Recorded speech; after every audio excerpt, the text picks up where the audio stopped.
Buenas tardes, en nombre de la Vicerrectoría de Docencia de la Universidad de Antioquia, quiero darles la bienvenida a esta tercera edición de Entre Colegas. Es un ciclo de charlas que hemos planteado como un espacio de formación complementario a las iniciativas que ya viene desarrollando la Vicerrectoría de Docencia en lo que tiene que ver con el apoyo a la virtualidad, ¿cierto? A la formación en la virtualidad de nuestros profesores universitarios.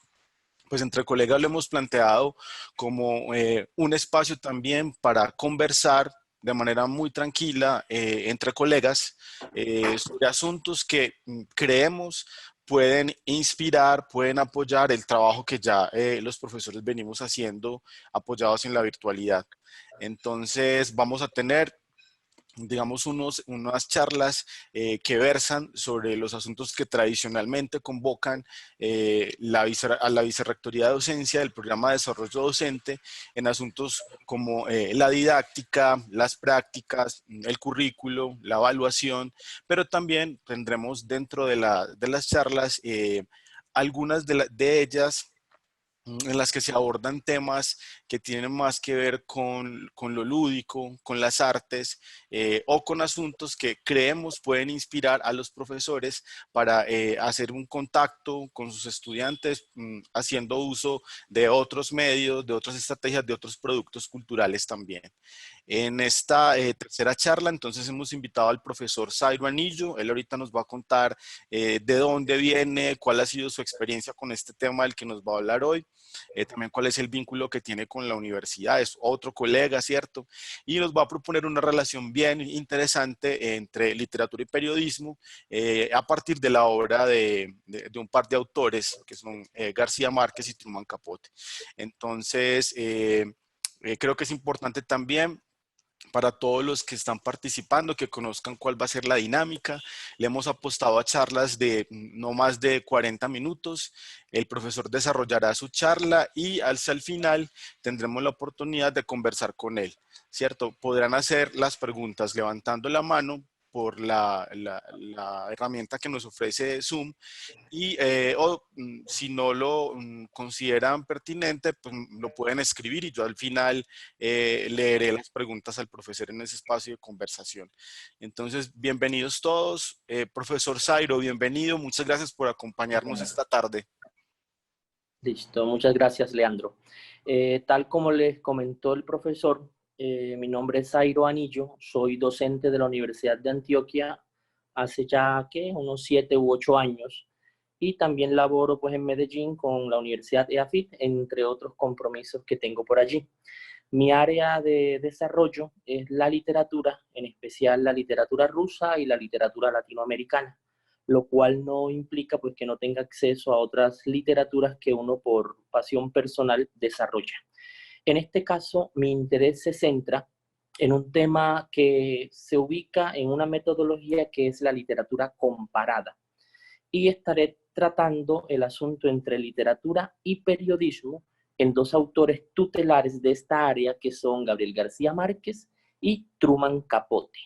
La idea es dedicarles 20 minutos a cada uno. En primer lugar, García Márquez, en segundo lugar, Truman Capote.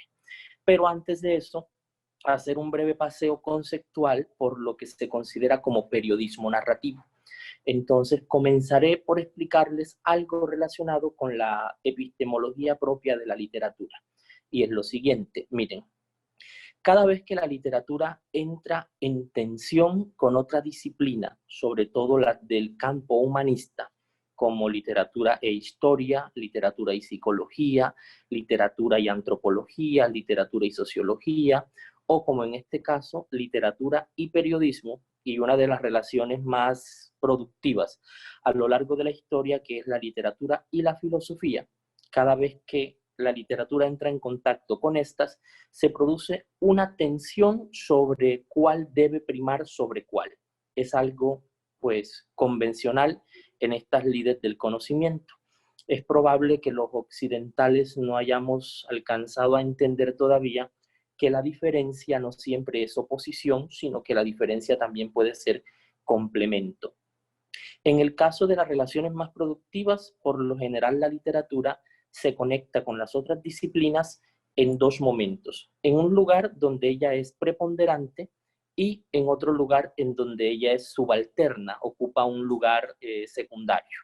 Si vemos, por ejemplo, el caso de la relación literatura y filosofía, es común la opinión aquella de Borges que la literatura no es más que otra rama, perdón, que la filosofía no es más que otra rama de la literatura.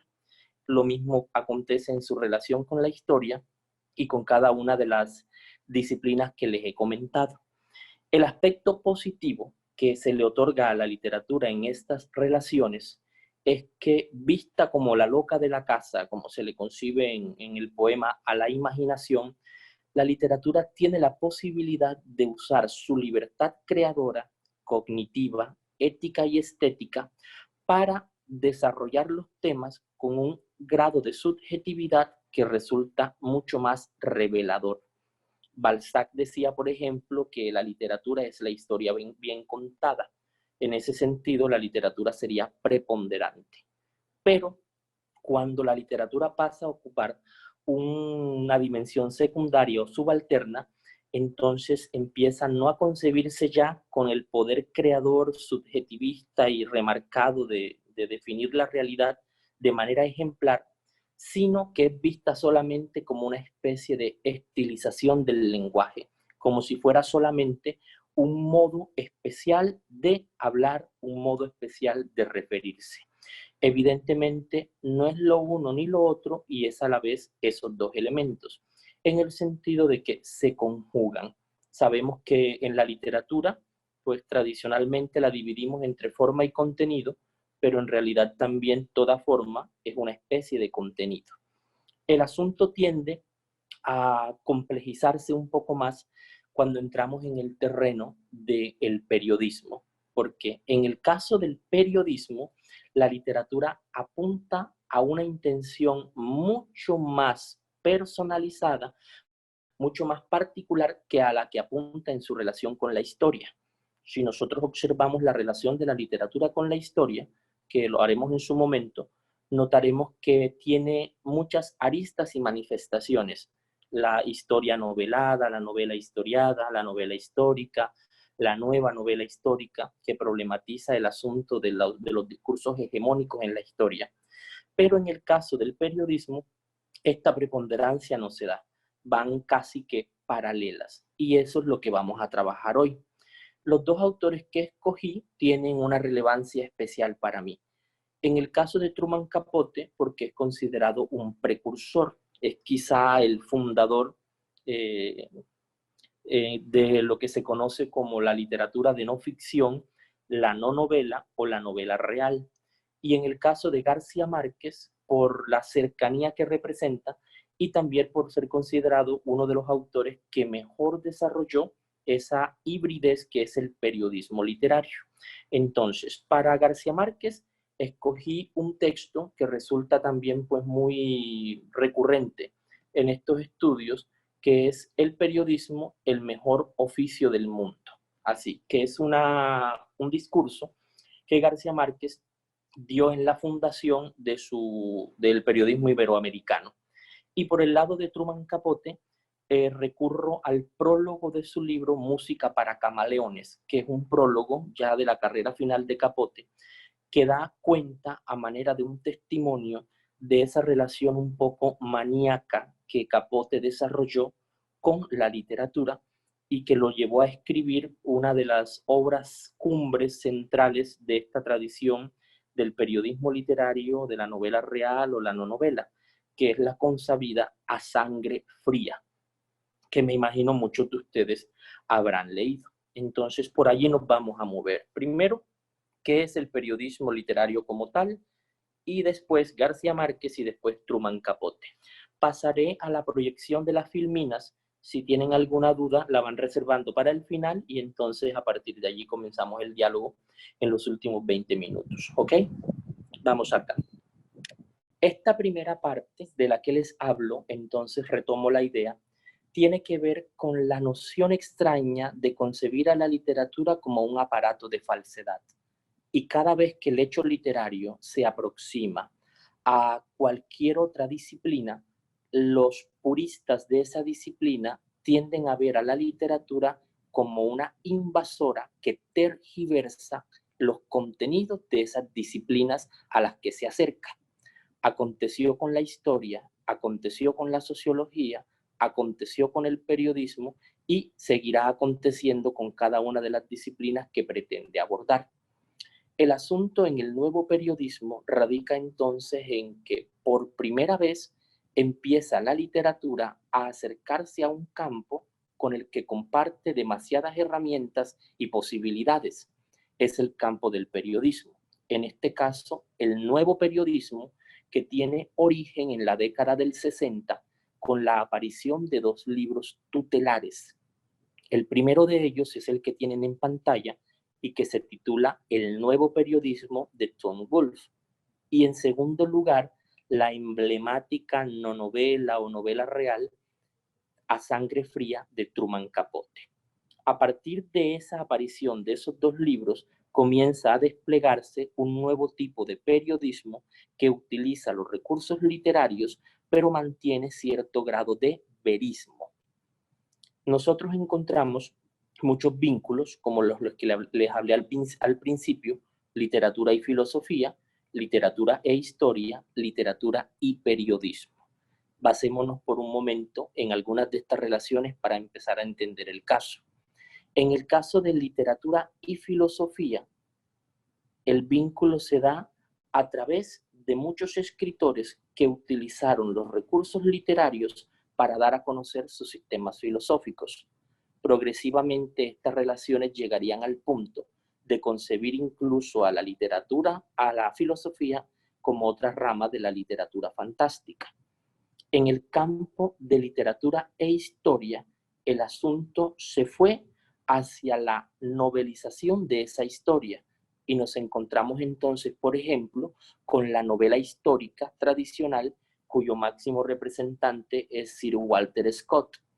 Pero vemos que esa relación evoluciona hasta el punto de llegar a la etapa crítica de la nueva novela histórica, que es un tipo de texto que busca reevaluar los vacíos de la historia hegemónica y tradicional.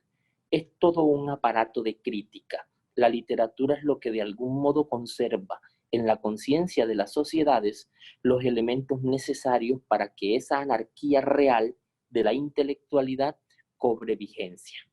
En el campo de literatura y periodismo, como ya les comenté, la relación es mucho más íntima. Hay unos límites incómodos o los incómodos límites que aparecen en pantalla y se referencian del siguiente modo. El nuevo periodismo plantea que un reportaje, una crónica o una entrevista pueden ser novelados, pero jamás abandonar el verismo, el apego a los hechos que ocurrieron. Estamos en presencia de una saludable fusión de géneros, que incursiona en corrientes consideradas incorrectas hasta el momento por el periodismo tradicional. La palabra clave en esta expresión es novelar, que podríamos entender como literaturizar, el hecho de tomar herramientas literarias para contar hechos periodísticos. La crónica, por ejemplo, es un caso particular de esta fusión. En el caso de Truman Capote, vemos Música para Camaleones, también nos encontramos con A Sangre Fría y otra serie de reportajes que el autor norteamericano realizó durante su producción. En el caso de García Márquez, es recurrente Noticia de un secuestro, Relato de un náufrago, los textos de Paracachacos, Entre costeños, Por la Libre y Desde Europa, que son la compilación que ustedes pueden encontrar en la editorial Mondadori de la obra periodística de García Márquez. Hay todo un ejercicio literario sobre hechos periodísticos. Ahora, entrando propiamente en la visión garciamarquiana de la relación entre periodismo y literatura, escogí una serie de consejos y visiones que sustraje del ensayo El mejor oficio del mundo, refiriéndose al periodismo. Recuerden que en muchas de las emisiones que García Márquez dio sobre su obra, es común encontrar la autoconcepción de el ser periodista antes que escritor de literatura. Y muchos de sus libros, que son considerados propiamente como ficción, tienen este principio o esta causa. En el caso del amor y otros demonios, cuando leemos esa historia maravillosa de Sierva María de todos los ángeles, nos enteramos de que parte de una crónica que García Márquez empezó en Cartagena. Lo mismo acontece con Crónica de una muerte anunciada, que también posee estas características. Veamos algunos de los consejos o visiones que García Márquez propone. La primera: mis padres durmieron tranquilos desde que les hice saber que en el periódico ganaba bastante para sobrevivir. No era cierto. El sueldo mensual de aprendiz no me alcanzaba para una semana. Segundo, el periodismo es la profesión que más se parece al boxeo, con la ventaja de que siempre gana la máquina y la desventaja de que no se permite tirar la toalla. Estos son extractos de distintas entrevistas y de distintos discursos que el Premio Nobel colombiano dio acerca de la carrera del periodista. Segunda, el periodismo me ha ayudado a establecer un estrecho contacto con la vida y me ha enseñado a escribir. La obra creativa de fantasía ha dado valor literario a mis trabajos como periodista. Noten la preponderancia. Cuarta, la mejor noticia no es siempre la que se da primero, sino muchas veces la que se da mejor. En tercer lugar, dice, los periódicos han priorizado el equipamiento material e industrial, pero han invertido muy poco en la formación de los periodistas. La calidad de la noticia se ha perdido por culpa de la competencia, la rapidez y la magnificación de la primicia. Una opinión de García Márquez muy propicia para el contexto periodístico colombiano e internacional. En sexto lugar aparece, en la carrera en que andan los periodistas debe haber un minuto de silencio para reflexionar sobre la enorme responsabilidad que tienen. Son ellos los que construyen opinión social, recuerden. En la cuarta filmina, octavo, los directores del periódico colocan a los reporteros en la escala de los aprendices, y cuando de veras aprenden y su lenguaje deja de ser pobre, los asientan a arreglar el mundo en un escritorio, desde donde es más fácil llegar a ser diputado que escritor. Siguiente, hay que empezar con la voluntad de que aquello que escribimos va a ser lo mejor que se ha escrito nunca, porque luego siempre queda algo de esa voluntad, el transmitir esa fuerza en la escritura. Y en quinto lugar aparece, cuando uno se aburre escribiendo, el lector se aburre leyendo. La crónica es la novela de la realidad. En este punto llegamos a una serie de disertaciones que García Márquez presenta en relación con su oficio de periodista y su oficio como escritor. Pasemos acá. Lo que acabamos de ver en relación con García Márquez alude precisamente a la formación inicial que él tuvo como periodista. Quien de pronto lee la biografía de García Márquez, entre tantas que tiene, descubre que su formación inicial parte del oficio como periodista y progresivamente va pasando a la literatura, que es la que mayores glorias le va a dar. Esa sería la primera perspectiva. Pasemos al caso de Truman Capote. Proyectaré las filminas y nos aproximaremos entonces a los conceptos sobre este autor. Este problema, Capote puesta en forma de un género. En este punto, Truman Capote aparece entonces en un punto de discusión que es la de su ubicación como un escritor. ¿En qué sentido? Para muchos puristas, la literatura es concebida como un género estrictamente ficcional. Entre esos puristas encontramos el caso de Harold Bloom, por muchos odiado, por muchos amado. Yo pienso que Harold Bloom es un crítico polémico desde la perspectiva culturológica o de los estudios culturales, pero es un crítico al que no nos podemos negar a leer por la capacidad de profundización que tiene y su conocimiento de la historia de la literatura. En el libro que ustedes observan en pantalla y que se titula Genios, un mosaico de 100 mentes creativas y ejemplares, encontramos una clasificación de los principales escritores universales norteamericanos y entre ellos no se encuentra Truman Capote, aunque sí es considerado así por otro sector de la crítica. Dice acá, en esa muchas veces cuestionable lista canónica del crítico estadounidense Harold Bloom, el nombre de Truman Capote no existe. No lo incluyó en el canon occidental, menos aún en el libro Genios, y ni siquiera lo tomó en cuenta entre los 78 escritores que reúne en el volumen Novelas y Novelistas, el canon de la novela. La razón es evidente. El enfoque de Harold Bloom es un enfoque plenamente esteticista, y quienes de pronto han tenido la oportunidad de leer ese lúcido ensayo que encabeza el libro El Canon Occidental, que se conoce como Elegía al Canon, notará que Harold Bloom se va lanza en ristre con toda aquella cuestión publicada que no tenga las características de la literatura tradicional. Para Harold Bloom, el canon de Occidente parte con Shakespeare, un escaloncito más abajo Cervantes, después viene Dante y a partir de allí se despliega toda la literatura europea y occidental en términos generales, es lo que más vincula a la que nosotros estamos acostumbrados. Los estudios culturales posteriores le echarían en cara a Harold Bloom el hecho de que es casual, y obvio es una ironía, de que el centro del canon occidental sea blanco, masculino y europeo, que es el caso de William Shakespeare. A partir de esta concepción, un hombre como Harold Bloom no considera a la literatura de Truman Capote como una literatura en el sentido extenso de la palabra.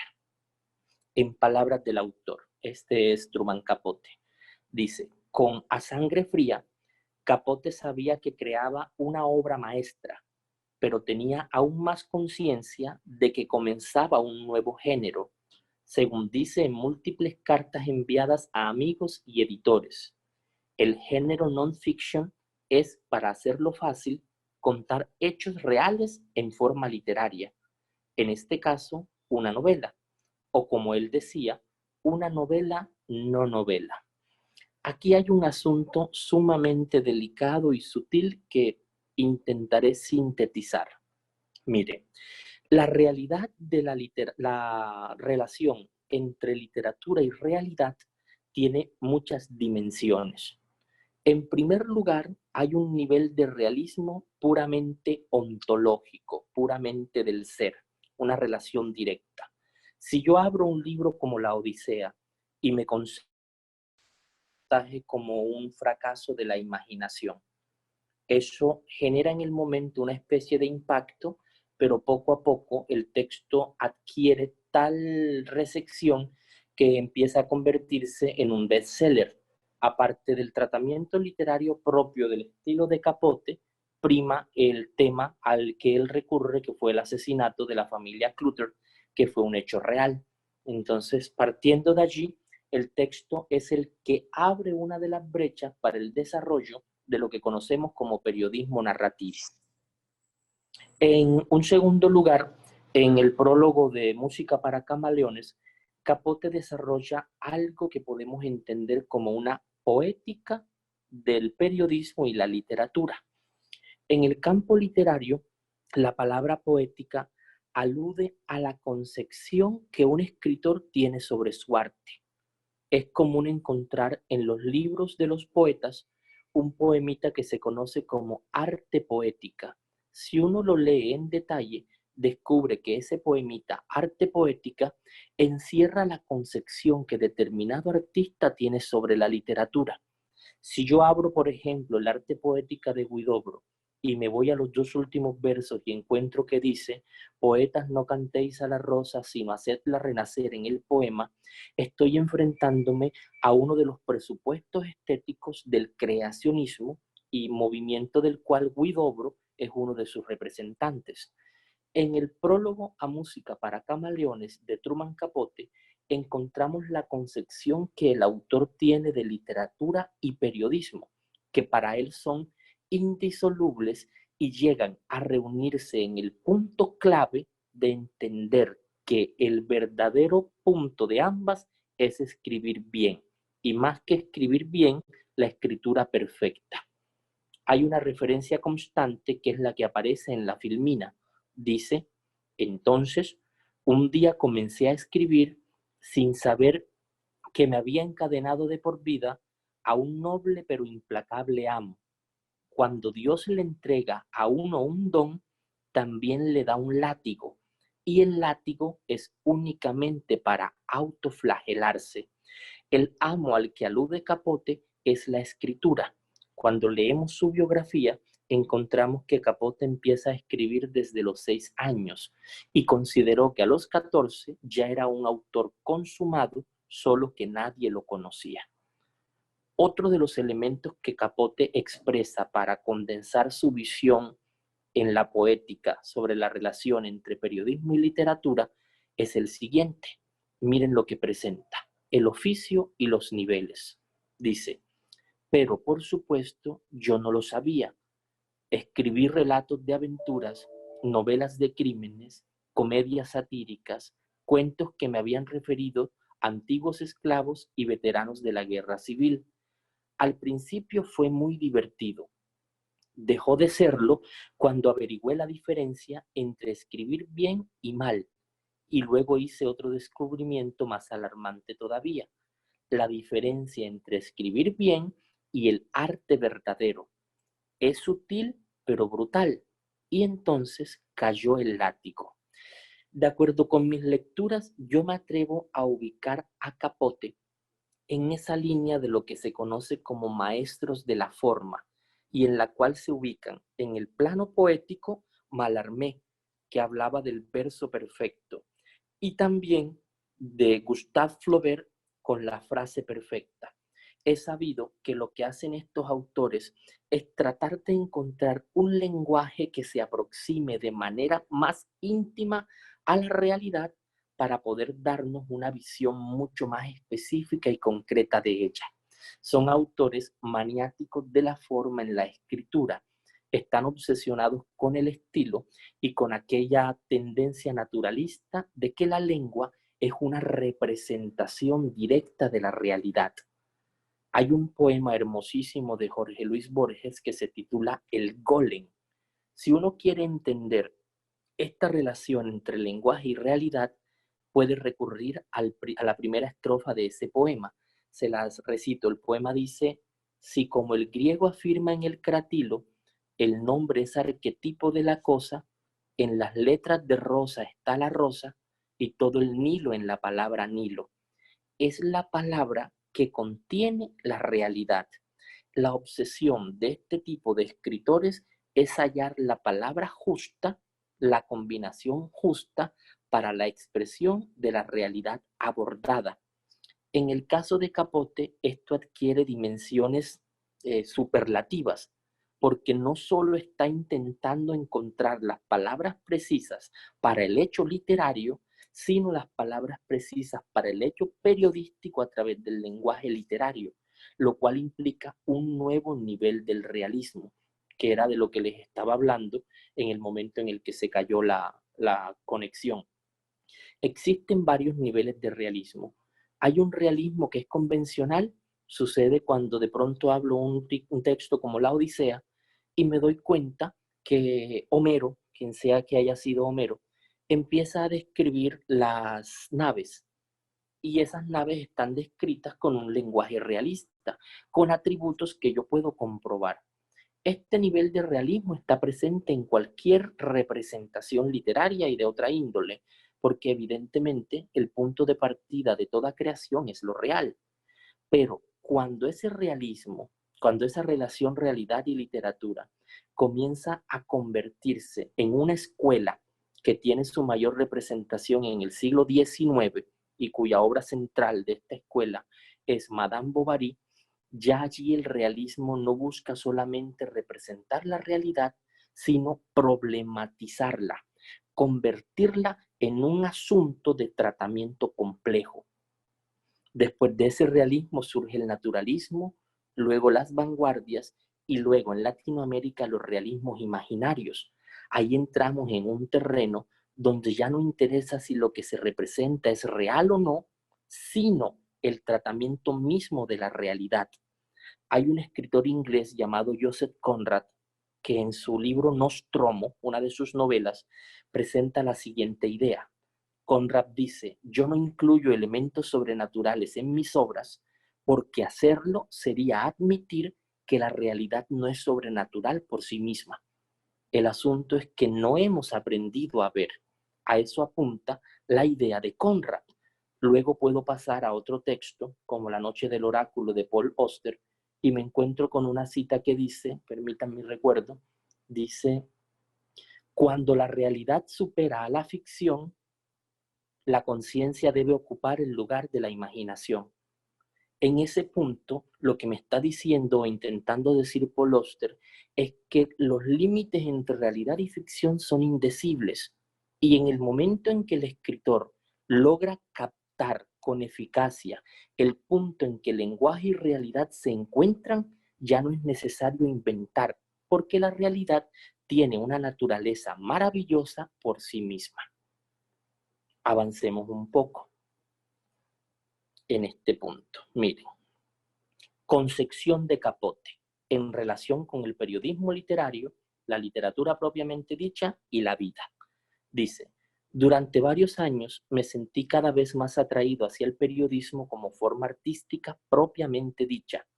Noten que la concibe como una forma artística. Tenía dos razones. En primer lugar, no me parecía que hubiese ocurrido algo verdaderamente innovador en la prosa, en la literatura en general, desde la década de 1920. Aunque no lo dice directamente, Capote está aludiendo a En busca del tiempo perdido de Marcel Proust.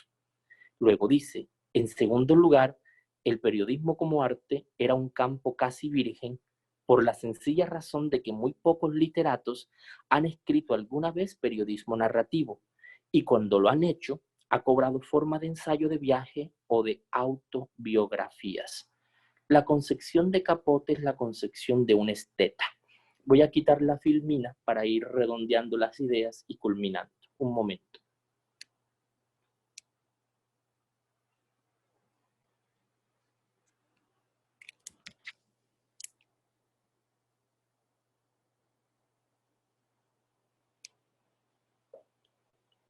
Aquí. ¿Me logran ver y escuchar bien? ¿Sí? Sí, así es, está bien. Perfecto. Bueno, bien. Miren, la posición de Capote en este punto obedece a la posición de un esteta. Es una persona para la que todo tipo de representación tiene en principio una función estética. Y sería ingenuo pensar que la estética es un elemento plenamente decorativo. No lo es. La estética es el producto de una concepción de la realidad que se manifiesta a través de procedimientos formales y los mecanismos o medios de cualquier arte. En el caso de la literatura, evidentemente con la lengua. Ahora, el periodismo, la literatura, en este caso, tienen niveles difusos y la gente tiende a llamarlo como periodismo literario y es un buen modo de abstraerlo y de pronto de quedarse contento con esas definiciones. Pero cuando uno entra en detalle a los pequeños resquicios, como los acabamos de ver, de las concepciones de los autores, de los escritores y demás, comienza a descubrir que en realidad todo puede ser literatura, que es una de las ideas que me encanta tratar. En realidad, todo lo que hacemos a diario es un intento de captar lo real a través de la palabra. El periodismo literario lo hace de manera objetiva y a conciencia. Entonces, considero que estos elementos pueden servir para entender un poco los límites entre estas dos disciplinas que comparten tantos escenarios y que han creado tantas obras magistrales. Creo que podemos pasar a preguntas o comentarios si están de acuerdo. Profesor Zairo, muchas gracias por la intervención, por las palabras en la tarde de hoy, por compartir con nosotros la obra de estos dos autores, por compartir pues como esas inquietudes que creo que pueden inspirar también su lectura o volver a ella. Robin Mario Naranjo nos escribió un comentario. No sé si usted pueda leerlo allí en el chat o quiere que yo lo lea, profe. Léemelo, por favor.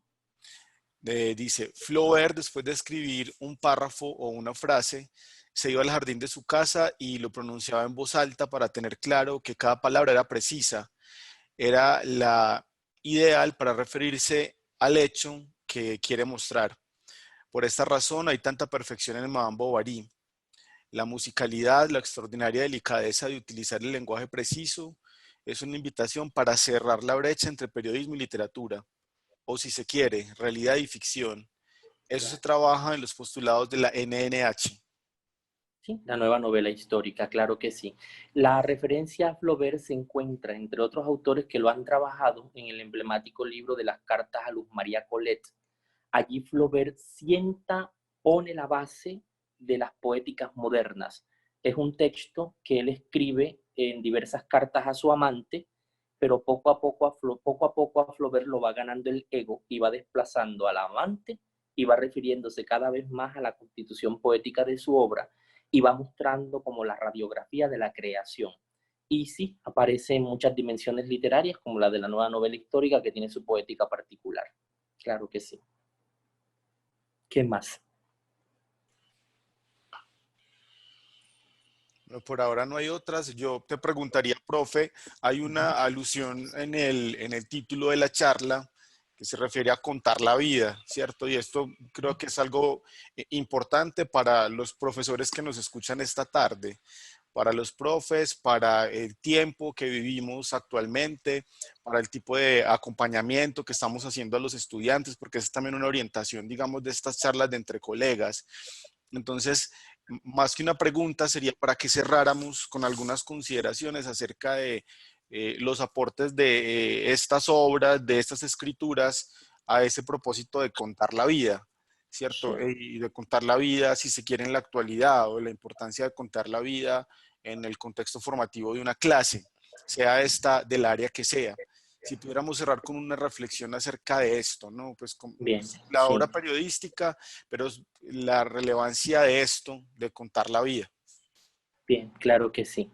El contar la vida en relación con estas líderes del periodismo y de la literatura, cada vez que toco esos temas en clase, yo tiendo a ubicarla más que todo desde una perspectiva más ética que moral. Yo intento enseñarles a mis estudiantes que la literatura puede funcionar muy bien como un medio de vida en el sentido de que ofrece nuestra profesión. Es claro, nuestro trabajo, la enseñanza, la academia, pero también intento llevarlos a un tipo de dimensión en el que se entienda a la literatura como un modo de vida, como un habitar el mundo. Es posible crear desde las habitaciones, desde los espacios, desde los sofás en los que leemos una especie de comprensión del mundo que nos determine. Siempre les digo que nosotros no podemos cambiar el mundo, pero sí podemos cambiarnos a nosotros mismos. Y la literatura es un medio esencial para entender y crear esos caminos de vida y existencia. Por supuesto que sí. En el caso de Capote y García Márquez, sus vidas son muestra de este ejercicio de primera mano. Claro. Y tenemos a alguien con la mano levantada, Robinson Serna Hincapié. Dígame, Robinson.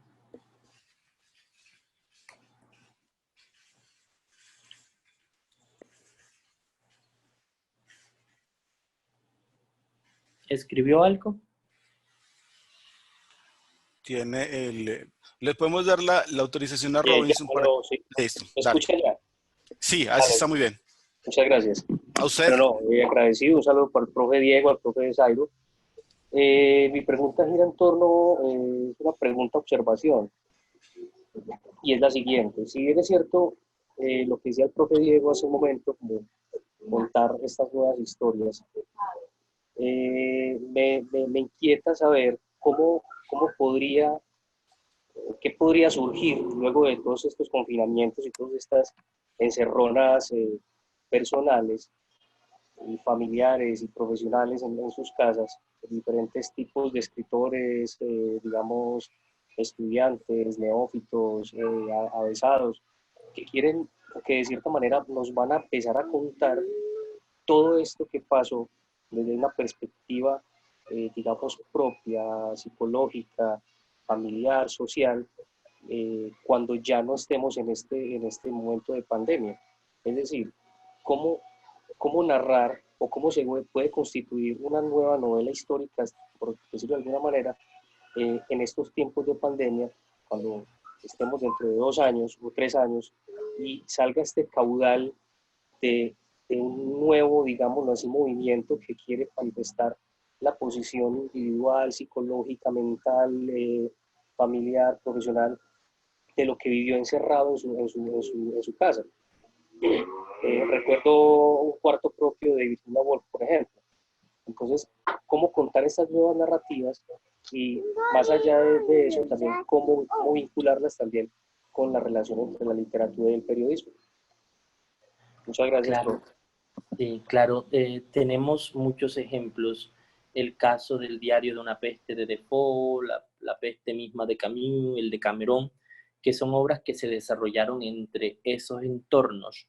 Y yo no tengo duda de que, tomando en consideración que vivimos la pandemia en un momento en el que existe una plena apertura del mundo a través de las redes sociales, esto pueda crear una sensibilidad posterior que dé cuenta de lo que está aconteciendo hoy en día en relación con la pandemia misma y el mismo tipo de mundo virtual en el que nos hemos ingresado poco a poco y que ahora demostró ser complejo, aunque aportante en muchos casos, como este, por ejemplo.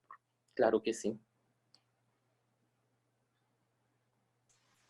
Profesor, yo creo que entonces podemos cerrar la charla de la tarde de hoy.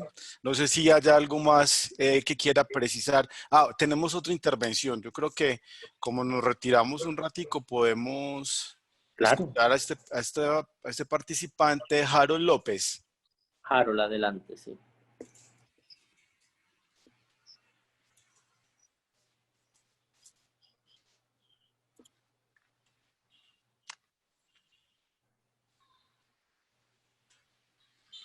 Hola, ¿se escucha?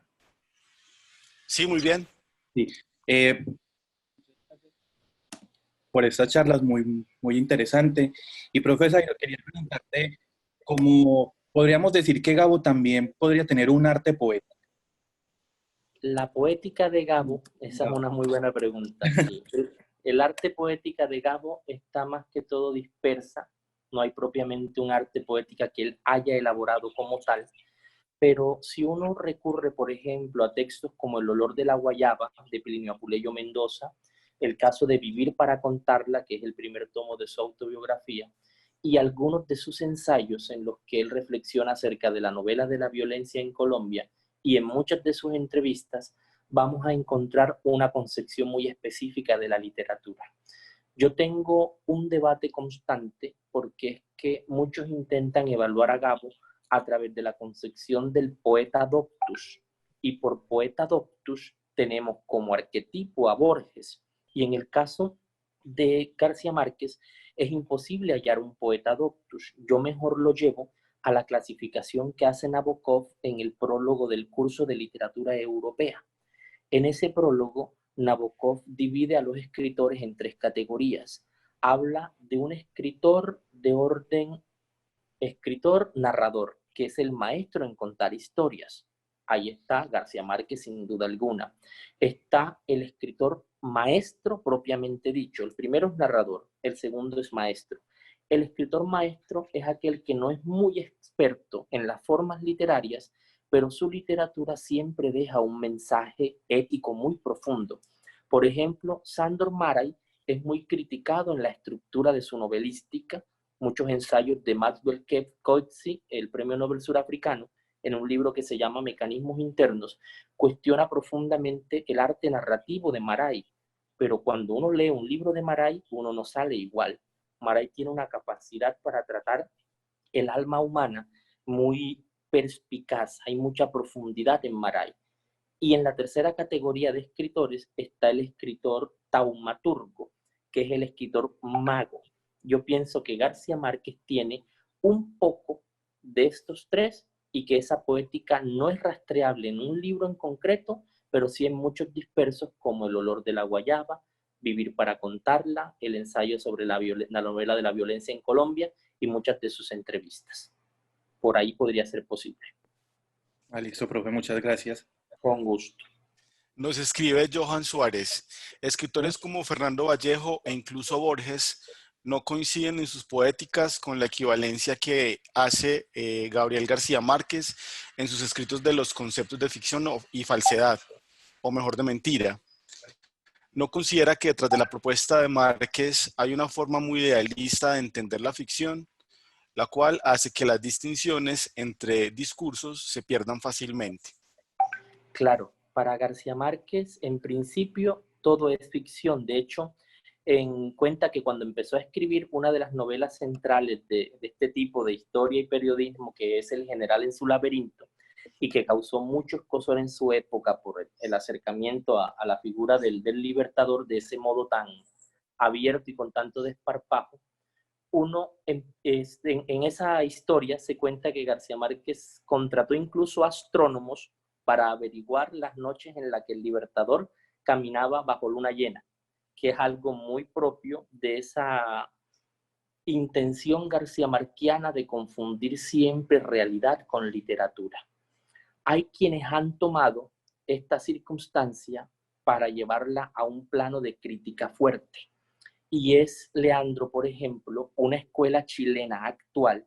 Ellos estuvieron en la EAFIT, en el Seminario Internacional de Narrativas, hace un semestre, y ellos tienen la idea de que escritores como García Márquez y Alejo Carpentier lo que hacen es una mitificación de la violencia fundante de América Latina, y que esa mitificación de la violencia fundante en América Latina se convierte en una barrera para afrontar el pasado trágico que nos determina, que en vez de realmente hallar un sentido a la comprensión de la historia de América Latina, se terminan convirtiendo en una barrera. Yo no estoy de acuerdo para nada en eso. El semestre pasado dirigí un curso en la de Antioquia que fue literatura latinoamericana y partimos de esa noción que se conoce como la teoría del archivo. Dicen que el archivo de la literatura latinoamericana es un archivo de mitos y que esos mitos se encuentran determinados por nuestro pasado literario y toman a Carpentier y a García Márquez como ejemplos de esta mitificación que, como les dije, termina convirtiéndose en una barrera. Ahora, hay otros autores de la escuela norteamericana que consideran que esto es un total desfase y que en realidad la literatura de Carpentier y de García Márquez sí tienen los elementos suficientes para la comprensión de esta violencia fundante. Entonces habría que pararse en esas dos esquinas para entrar en el debate. De acuerdo. Muchas gracias de nuevo. No sé si haya algo más para decir, profe, para que cerremos.